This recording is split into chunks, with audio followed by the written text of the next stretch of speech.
Welcome back to another episode of Dentside Depot. Today we're getting back working on our budget build straight 6 300 1979 F100 Ford. So the last time we left off, we had completed the exhaust system and we got the fuel tank in, and that is all looking good. So let's go over a few things here to update, and then we're going to install the rest of the parts we need and hopefully get this truck running and maybe even driving today. All right, got the front wheels off. The shock absorbers definitely needed to be replaced. Got everything lubricated in the front. So we're going to replace the front shocks. We're going to replace the rear shocks because they are definitely no good. Now, something that helps the provenance of this vehicle being parked for so long is that the rear shocks actually say Sears on them. Now, I did a little bit of research, and Sears has not made shocks since at least 2001. So most likely these shock absorbers were installed probably right before it was parked in the early 1990s. Could not get these for many decades at this point. Very old shocks. So that definitely proves that it's been parked for a long time. I have blown out the fuel lines. They were definitely full of, the fuel was pretty much oil or kerosene rather than gas. Topped off and cleaned up the rear. Topped off and cleaned up the transmission. They were both approximately a quart low, but considering it's been sitting for 30 plus years, I think I'll be fine for now, just topping it off and then do the correct repair later on. Other thing that has been done is I replaced the fuel filler neck, and I also did the hoses are now connected, and that is all ready to go. So the fuel system is completely done. All the rubbers have changed. All that's left is just to put fuel in it. So what we're going to do now is we're going to get the rear shocks in. I'll probably just film one of them, then I'll get the fronts in, then we're going to get this down. We're going to fix our issues we had with the radiator in the last episode, get that going. We're going to get fluid in it, and we're going to try and fire this thing up, see how it goes. Okay, so what we're going to do here is we're going to replace this side shock, the right front. I've already put the left front in. You can see it right there. It's essentially the same process for all four shocks. Essentially do the same exact thing. So let me get the camera set up here the best I can so you can see me working. And really all that's going on here is I have a 3/4 inch wrench right here on the right, 9/16 on top to hold the shock in place. Now typically what's going to happen is all four shocks are going to be completely rusted and this top bolt's not going to come out whatsoever. That's going to happen 99% of the time, especially for shocks like these that are literally over 30 years old. But we're getting lucky here today. We have a rust-free truck and it's pretty tight, but I think I should be able to get it all the way.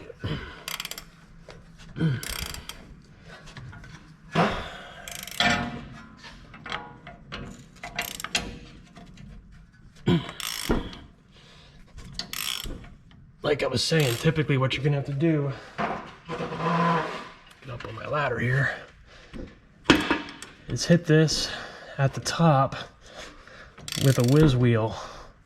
Kind of do like a pie cut on the nut in each direction to pop it off, because those threads are almost always completely wasted in rust. But this truck does not have any rust anywhere, and everything is coming off of this truck, which is why I've been using hand tools, because it's a rare experience to work on a Dentside and not deal with any rust in any location. So there you go, 9/16 nut. Not gonna use that. The top plate in the bushing. All right, so that brings us to the bottom. What we have going on the bottom is a 3/4 inch bolt right there. So I'm gonna knock this out really quick here, and then we'll put the new shock in. Have the right wrench. All right. So I have a jack stand holding it up, the I-beam, the right side I-beam, because if not, it would droop all the way down immediately after getting that top nut out. Which would have worked because the new shock wouldn't have enough, would have too much space to go in. So there we go. Just pops right out.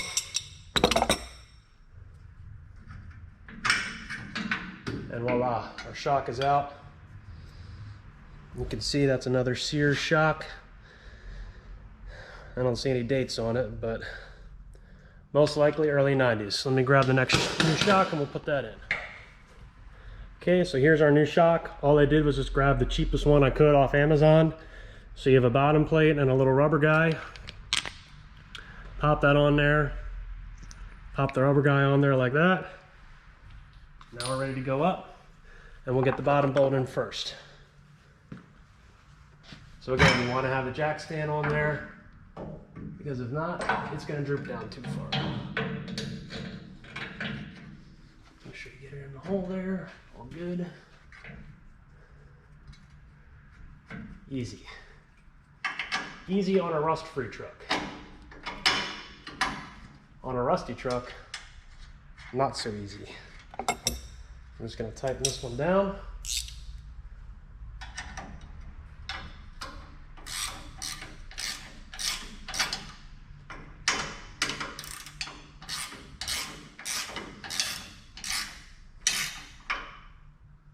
Go.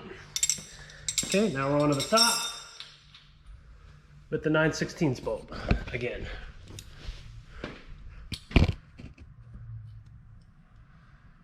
Okay, so there's my top plate. Boom. My rubber with the little eye facing down instead of up this time. Or, excuse me, rubber with the eye facing down first, duh. Then the top plate facing like that. And then your 9/16 bolt. I seem to be having a condition of putting things on backwards when I'm on camera for some reason. It's almost like when it's more difficult when you're talking out loud. Now what you're looking to do here, obviously you want it to be tight, nice and snug, but you don't want to kill this so tight that the rubbers are completely smooshed.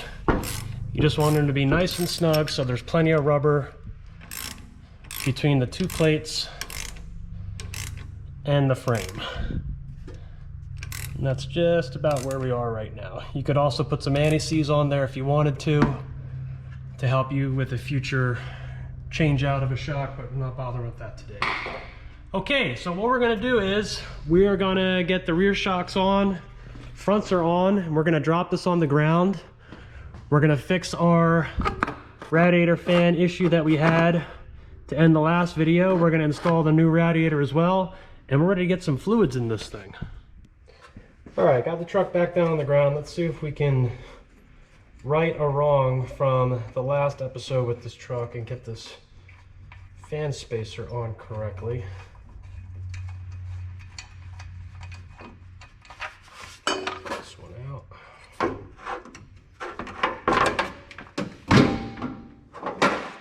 And so you can see the difference in the size. I think that'll correct the issue. What I'm going to do is just get the belts laid in here first, really quick. Something neat about this truck is that it has two alternator belts. How many times have you wished your truck had two of these belts on it so they didn't squeal? Hopefully that won't be the case with this one.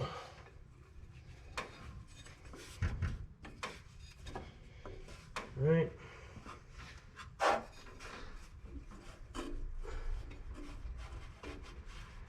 That seems to be correct. And the power steering belt. The alternator belts are 1/2 inch and the power steering is 7/16. And it just goes around the balancer, it looks like. Like that.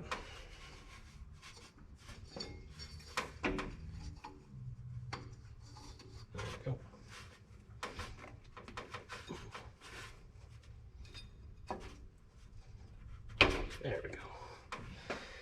And there's another little groove here on the water pump pulley. I don't know if that's for an emissions component, but we're not worried about that. Okay, so let's see here. That in. I'm just getting the spacer on the fan. I know I could have very easily just put the metal fan back on, but I don't like the metal fans. I've had a lot of luck with these nylon fans. They've always worked well for me. So that's what I'm gonna go with.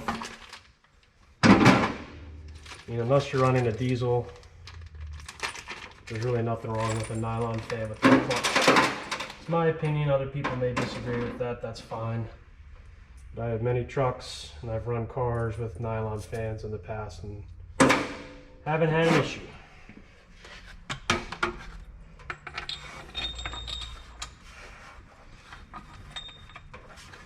See if it fights me here. I'm always in the dark trying to get these things on.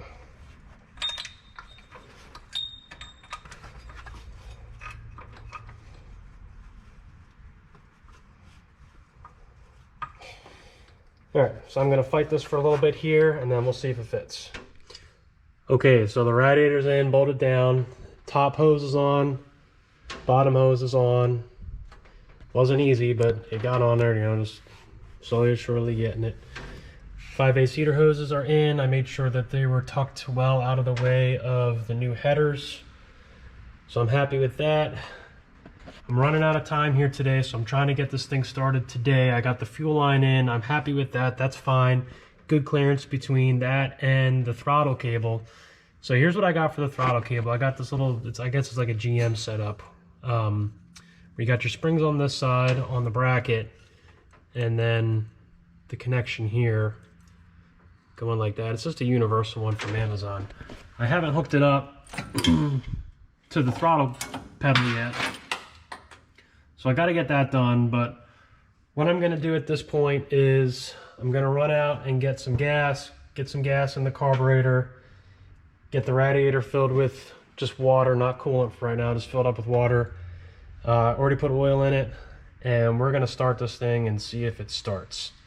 So gonna go grab that stuff and we'll see what happens here. Okay, well, this is it. Moment of truth here. We got gas in it, oil, water. Let's see if this thing starts.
Off the headers. My shop is absolutely full of smoke. It's ridiculous.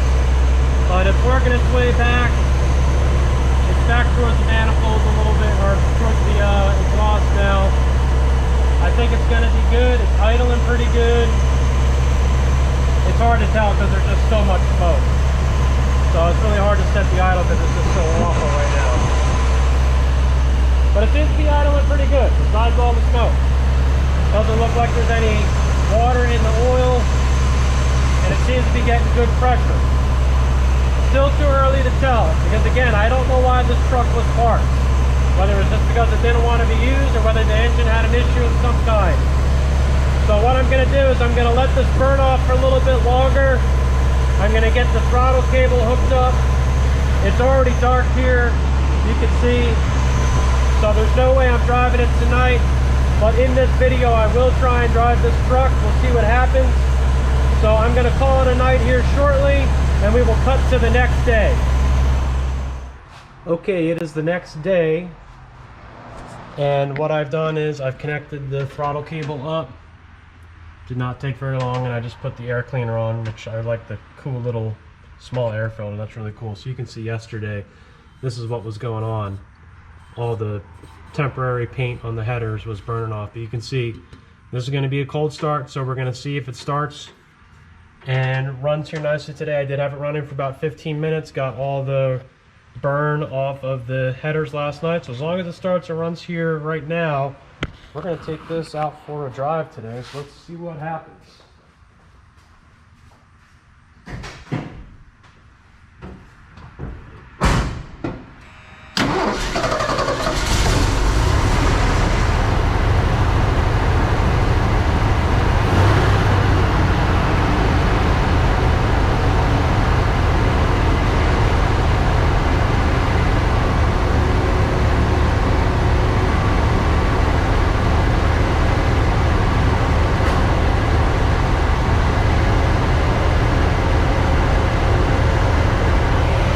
This seems to be running pretty nice right now. Idle's high because it's choked. I'm gonna let it warm up. I'm gonna clear everything out of the shock. And we're gonna go take this bad boy for a drive. Probably the first time since 1992. And we'll see how it runs. I can't wait. Scratch what I just said. I pulled it out and tried to set the idle, and for some reason it wouldn't set right. So it was going up, it was going down, idle going up, idle going down. I could not get it to save my life. Then I realized, well, wait a second, the carburetor's on the wrong way.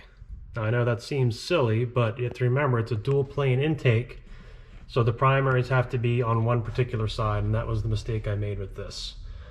So switch the carburetor around really quick, and then boom, was able to set the idle in a matter of seconds, and that was that. So don't make my mistake. If you're doing a dual port intake, this is the way the Holley carb needs to be oriented. And you can see my throttle linkage set up there. I don't know if I'll keep it that way, but it's working fine for now. So now we're gonna go drive this truck.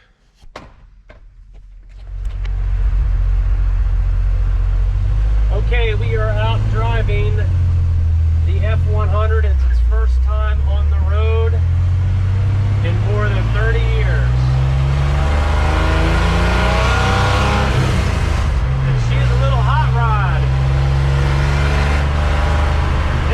Drives great. I'm absolutely thrilled with it. It shifts great.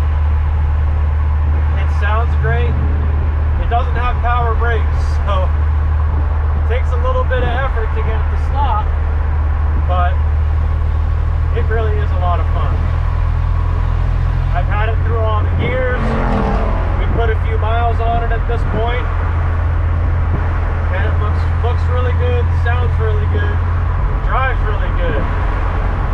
Gonna get some new tires for it. It also needs an alignment. But at this point, the budget build 300 is done. And it is absolutely fantastic. So we're gonna cut to some B-roll footage around the truck with it running, and then we're gonna call this episode done. And here she is. I've now driven it about 50 miles. Still have to adjust the idle a little bit. But besides that, it's running great.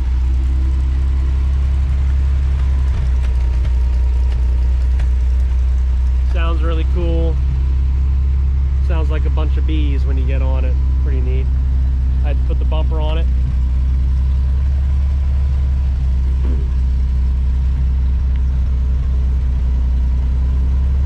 Really cool truck. I'm gonna leave it just the way it is. I'm not gonna lower it like I said in the previous videos. By not modifying it, I'm making it unique. Now that I know it runs and drives, I'm gonna put new tires on it, the same exact tires with these wheels, factory wheels.